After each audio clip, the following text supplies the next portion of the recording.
Good morning, Afghanistan. Did you miss me? I missed you. Welcome back to Laugh and Learn with Vern. I'm your host, Eric Vernston. Thank you so much for joining in. There have been some updates since the last time you heard from me. I believe my last podcast was July 1st. One of the reasons I took time off, my girlfriend and I had a baby. He is doing fantastically well. He's about 7 weeks old. Needed some time to focus on that, job, all the busy things that come with fatherhood and supporting your partner. In a very strange twist of fate, my paternity leave started this past Monday. I started doing full-time dad duty, literally full-time dad duty. My girlfriend was pretty much doing it by herself, also with her mother's help for the first 6 weeks. I did what I could, but she really was adamant, like, I'm going to focus on this and you're going to take these 2 weeks to really sink in. And she's really enjoyed her staycation. As it turned out, my staycation coincided with the fall of Afghanistan. Very strange point in history. I remember freshman year of high school when 9/11 happened. I was sitting in the auditorium. Actually, not the auditorium. I was in the kitchen area, the cafeteria. I don't even know what I'm talking about anymore. I'm like all sleep deprived and confused with words. I was in the cafeteria and it was on all the TVs and people were freaking out. People had parents that were airplane pilots, all that. It was crazy. We went to my English class. We watched it. And it was one of those like moments in history you just don't forget. And anyone who's 34, 33, 34 and older probably remembers it. Some middle schools probably had it. Back then, no smartphones. People usually didn't even have phones in high school. Maybe some of the older ones did. So really, you have to be 33, 34 and older to remember that. Now, here we are in another moment of time, and things, as we've all heard, escalated kind of quickly. What I'm going to do every morning, or whenever my son allows, which hopefully should be in the morning, is give a news update on what's going on in Afghanistan from around the world, usually getting my sources from Twitter, whether it be videos or posts. I think Twitter is really the most influential way to get news now. I don't even know why you'd watch just a network broadcast for an hour. And we'll talk about what it's like to raise a child, parental leave when the baby is so young. I've learned a ton.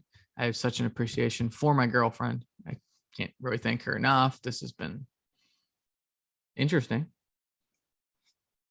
It's just stuff you don't know, especially as a dad, just going into it. You're just kind of clueless.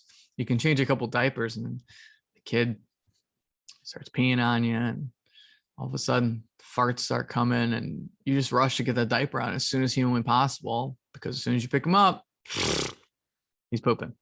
Yeah, I almost got pooped on the other day. Been peed on multiple times. Had tons of just screaming at me. He's cooing now, so I'm coo. And he looks all cute, and he's a little smile. And the next thing you know, give me milk. Change my diaper. And you have to handle all that. On top of that, I'm trying to do everything right now to take the burden. I should say burden. The privilege and the burden. I think it's privilege and a burden. Privilege and the burden off Mirjana, who was doing such an amazing job. Now she should get some rest and be able to catch up on her life and do all the things that she's really put aside, not just for the last few weeks with him, but really for months prior to that, when she was in the, this is very uncomfortable, I really don't want to be pregnant anymore stage. And even before that, when she was in the, wow, this whole pregnancy thing, people were talking about this thing being glowing and awesome. I'm not really having that experience. Last night, my brother was in town. He's actually still in town. He's in the other room. You hear the dog barking. It's not my brother. He's playing some cool jams for Mirko. It's my son's name, Mirko. So he's playing some jams for Mirko, and he's enjoying it with his pacifier. So my brother came in town and helped with the overnight, which was a blast. Mirko was so well behaved for Patrick. Shocking. Of course, someone comes in that isn't his mom or dad, and he's cool. And then he'll lay on him for hours on end. which was great. And then, of course, Patrick tried to put him in the bassinet. So, oh, yeah, put him in the bassinet, see what happens. And he just wouldn't. He would start immediately crying, wanted to be picked up. It's kind of interesting how a child under 50 days old is somehow the most manipulative being I've ever encountered. He gets whatever he wants at all times. In fact, he's just a savage. He wants his diaper change, he screams. He wants milk, he puts his hand in his mouth, and then he, cries. He wants to be held. That's easy. Hold him. Cool. Where he sleeps on you. So super cute. Baby cuddles. Baby cuddles. And then when you put him down, he starts going, and then he starts screaming. So I'm balancing a lot right now, which is pretty interesting, but also trying to keep up with the news. There's obviously a lot of serious things going on. Don't want to ever undersell anything. Pray for everyone involved, especially the U.S. citizens, U.S. soldiers, all the Afghans that supported the United States during the last 20 years. But there's also a lot of comedy involved. For example, the women's rights movements and everyone in social media having a telephone and videos 24/7 meeting the Taliban, which are, according to the UN, a terrorist group. So what is it like when a terrorist group tries to now govern while encountering a modern women's movement? Ideally, there is a balance and the women are able to continue working, schooling, and they figure it out. On the opposite end of that is the violence, which ideally doesn't happen. Right now, it seems like everyone's attention is focused on Kabul because that's where the airport is that everyone's trying to get out of. You don't see a lot of videos from the smaller towns in Afghanistan, which is a major concern. Reports are that the brutality of the Taliban is being enforced in those small towns, and we're just not seeing the videos. Do we want to see those videos? No, but do we need to see those videos? Probably. There's also the ongoing comedy of the UN and NATO, which they're just essentially making some threats to the Taliban, and they're encouraging the Taliban to be open and inclusive. I don't know how essentially a 6th century barbaric group is going to mesh with the 21st century gender inclusion and all the new modern takes. I believe the Taliban is very anti-LGBTQ, which makes sense. So how's that going to work? I have no idea. I think that journalism is going to be, especially the journalists there in Afghanistan, are going to be some of the most important players going forward. And just going forward, having that independent journalism and being able to show what's actually going on is going to be the check and balance, because it's not going to be just Kabul. It's going to be the smaller cities along the way, because anyone can kind of hide stuff in certain places. It's kind of like your house. People come in, they see like the dining room, the kitchen, the bathrooms are clean, whatever. And then there's like the 1 or 2 rooms maybe upstairs. So the basement's just a total disaster. And people are like, what's in the basement? And you're like, nothing. They're like, don't people live down there? And you're like, yeah, but it's like not, and then people, they're like, yeah, you just don't go in the basement. And people go, oh, okay. They know it's a disaster. So hopefully, and I'm losing my mind, so I already forgot what I was talking about, but hopefully that, we can have full transparency on that. There's also the ongoing comedy of international reporting and international reporters being very specific and aggressive with the Taliban, as well as American politicians. And then you see the American journalists, mostly the mainstream ones, really not asking any tough questions and kind of showing how awful they truly are.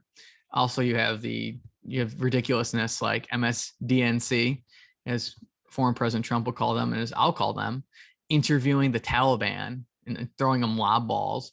Well, meanwhile, they won't even have Republicans on, which really explains all you need to know about MSDNC. Also, one of the reasons their ratings are cratering, because they're terrible. We're talking about all that kind of stuff. Do some coffee breakdowns. Today, I went and splurged on some Dunkin' coffee, threw an espresso shot in there, feeling pretty good. My girlfriend's big on Turkish coffee. Her family loves the Turkish coffee. It's delicious. Kind of an interesting juxtaposition. Turkish coffee does have caffeine, but I think it's more of a slow grind. You really grind those beans. It's like a pour over kind of deal. Whereas Dunkin' just really just slaps you and gets you going. So I'm wired on Dunkin'. Going back to last night, I think one of the reasons I wanted the coffee, I slept on the floor mostly. It was a really fun night. Mirjana was there, and my brother was holding my son, and I was just kind of off and on, dozing in and out of the floor, which also shows how kind of, generally speaking, I'm really trying. It's just super exhausting. I had no idea it would be this tiring, just holding, changing, feeding, holding, trying to get to sleep, begging to sleep. I will do anything to get you to sleep. Falls asleep, kind of get an hour, shower, eat something, surf the internet mindlessly, and then rinse, lather, repeat. I have such an appreciation for moms out there. And I do, and generally speaking, I think that I'm selfishly biased towards the ones that give birth, because you literally like have a child come out of you, or have major surgery to have a child come out of you. They drug you up, generally speaking.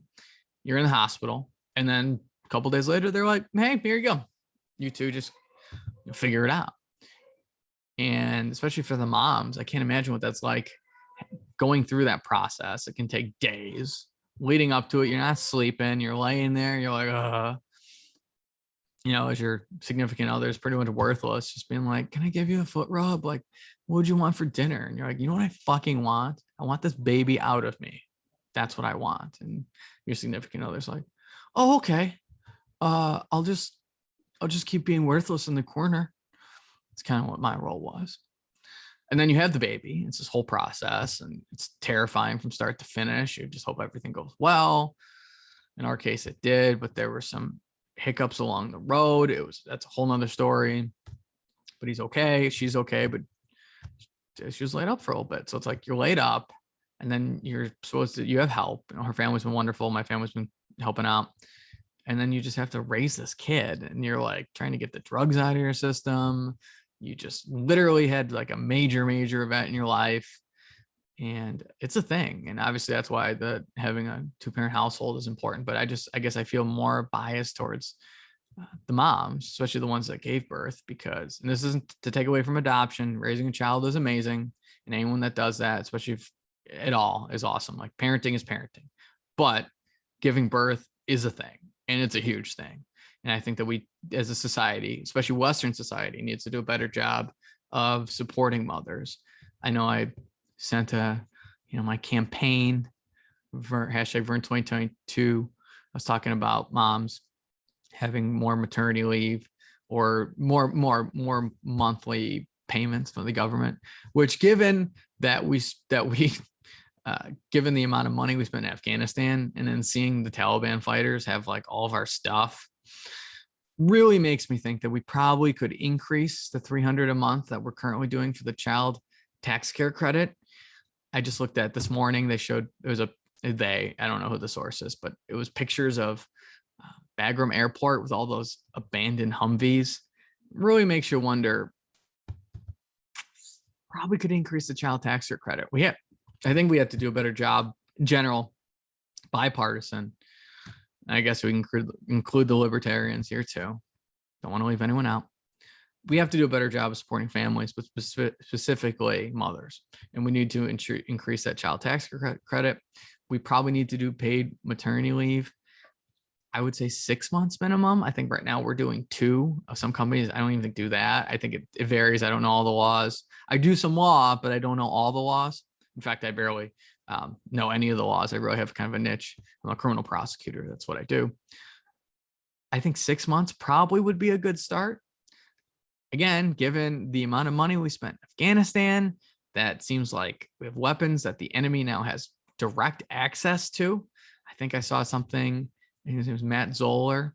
He's been really good. He had a video on MSNBC, which I'd highly recommend all of you see, where he talked about getting out people from Afghanistan. He directly called out President Biden and his view for what he felt Biden was being untruthful about. So I'll link that video in the comments. We spent so much money there. and now we're sending in more troops, which sounds like it's needed, but it just overall, this does not every day paints a worse picture of what's going on. So I'll try to paint that picture for you, but I'm also going to randomly talk about parenting stuff that I'm learning and what it's like to do almost everything, and how much of an appreciation now I have for not only my girlfriend, but my mother. I think back to Mother's Days where I like get her flowers and a card, and I was like, should have taken her to Vegas. Like, I don't know what I was doing. I mean, I was probably broke. I was probably 14, but at the same time, I'm like, that had to have been awful. I guess it's great in a sense. You have this beautiful baby who then starts screaming at you for the next 18 hours. I'm lucky too. He was colicky for a little bit. Mirjana did a great job with that. I only dealt with part of that, but yeah, I'm full-time. So I'm wearing the baby suit thing here. Good Morning Afghanistan is a shout out to one of my favorite comedians of all time, Robin Williams. Ironically, I've only seen clips of the movie from YouTube. I need to watch the whole thing. Brilliant.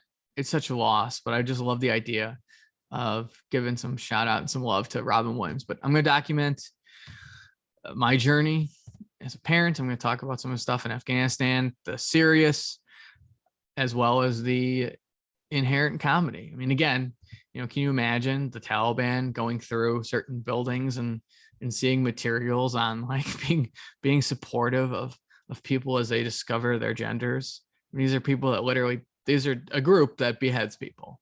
And now they're going to be reading through this. Here we go. That's my preview for today.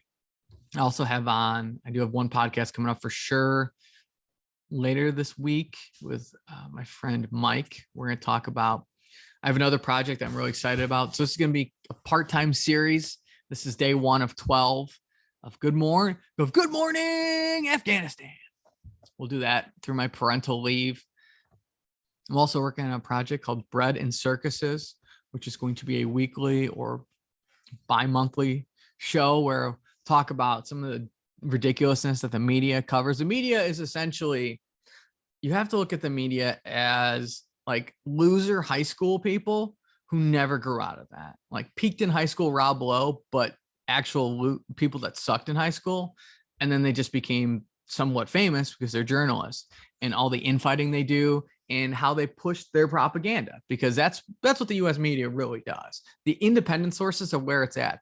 The Glenn Greenwalds, the Michael Tracy's, those are the people that do the actual journalism. And you'll see why mainstream journalists hate them, because those are people that actually do journalism. Whereas the mainstream people usually fight with each other. You can see Fox and CNN always going at it. CNN saying like, is Tucker Carlson a white supremacist? Tucker Carlson firing back and pointing out how Brian Stelter's book, which he sounds like he kind of ripped off the idea from, or the book and the documentary that he made right from Mike Cernovich. Mike Cernovich is a great follow as well, at Cernovich. And how Tucker points out how like no one bought Brian Stelter's book and no one really watches his show. And 100,000, gets less than 100,000 viewers or whatever, which makes me think, is that including the airport TVs that always have CNN or not? Because if that's including the airport TVs, we're talking a little less than 100,000. But they push these narratives on both sides, and then they get all riled up about stuff. We heard all about January 6th, which of course was anyone who committed an actual crime. Violence is unacceptable. The breaking in was unacceptable. But you have this narrative of January 6th and these insurrectionists, which, mind you, no one was actually charged with insurrection. And then meanwhile, we had hearings on this, all this stuff. And now we see potentially some of the consequences of not focusing on what really matters. And that's what Bread and Circuses is going to be, is pointing out some of the infighting going on with the media and some of the ridiculousness that they push, and then actually showing things that are going on. Another issue that's kind of near and dear to my heart, obesity. America is fat. We have to just, call it like it is. America's fat. We're literally like the fattest country in the world. And we have to do something about that. Being overweight is something that I've worked on for the last 20 years off and on. I'm in a great spot right now. I've kind of figured out diet, exercise, and I'm pretty fit. I've scored a 300 on the APFT. That's the former Army fitness test. I've scored it. That's a perfect score for those of you that don't know the HUA language. Also, I don't know what my score was on the ACFT, but I did fairly well. I know my last 2-mile run for the 5th leg of it was I don't know, around like a 7-something pace, which after the exercises involved are good. So I found a good space, and I want to help encourage people to get in better shape. I think as a country, people want to talk about lowering healthcare costs. Well, lower the healthcare costs yourself. Get in better shape. Set that tone. Set that example for your family. Eat healthy. Take walks. Do whatever.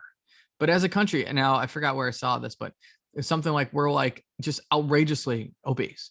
And where's that? And where's the COVID data on people that die who are obese versus those that don't? That's important. We have to tell the whole story. We don't want to fat shame anyone. I've been fat. Okay. I've been fat multiple times in my life. And there's plenty of photos of that are on social media and things like that. Or maybe I took some down. I don't know. But I've been overweight. I've worked hard to do that. I've cut out most of my drinking. I try to eat healthy, exercise, blah, blah, blah, blah. No fat shaming. That's not nice. Everyone needs positive encouragement, but also we need to call it like it is. And we need to do a better job as this country of calling things like it is. So I'm going to try to call balls and strikes. For that, I'm going to bring out some things in Afghanistan. I might tell some jokes. Some of them will be appropriate. Some will be inappropriate. Just know that it comes from a place of love, because I love all of you. I love everyone involved in peace in the Middle East and Afghanistan. I hope for safe returns home for everyone. But we'll see. And I think that the best thing we can do is just be open and honest and transparent. One of the things I'm learning and not being able to talk is about the Enlightenment. That's something I'm learning about now, is like, how did that group of people break the institutions and the authorities, mostly religion, and get into science? Science is doubting things. Science isn't, I believe science. That's stupid. That's not a thing. You don't believe science. Science is disproving something to try to find a better solution. And you get the solution and you try to disprove it. You don't believe science. You go after things and you try to disprove them. So anyone who says I believe science, hey, love that you're supporting your cause, but that's not a thing. And we should not be teaching that. And if schools are teaching that, we need to go after those schools. And if schools start teaching other nonsense subjects, which we will talk about, we need to go hard at that, because we need people learning STEM. We need children being pushed. Getting rid of the gifted programs is completely insane. We need to push for more programs. We need to continue to challenge our elite students, but we also need to bring up those that are struggling. We can do both those things. We don't have, like, this whole equity thing is nonsense, and we'll get into that later. Anyways, I'm ranting. This is what I do, especially in the mornings, especially good morning, Afghanistan. So this will be episode 1 of 12. Ideally, I'll get out the next ones earlier than this, but I have a cute baby / baby warlord, say that, who is just so cute and running my life for the next 12 days. So things might not be on schedule, but that's okay, because really it's his schedule that matters. And it's being able to support Mirjana and getting sleep, and then doing whatever it is the heck I will do for the next 12 days. So I love you all.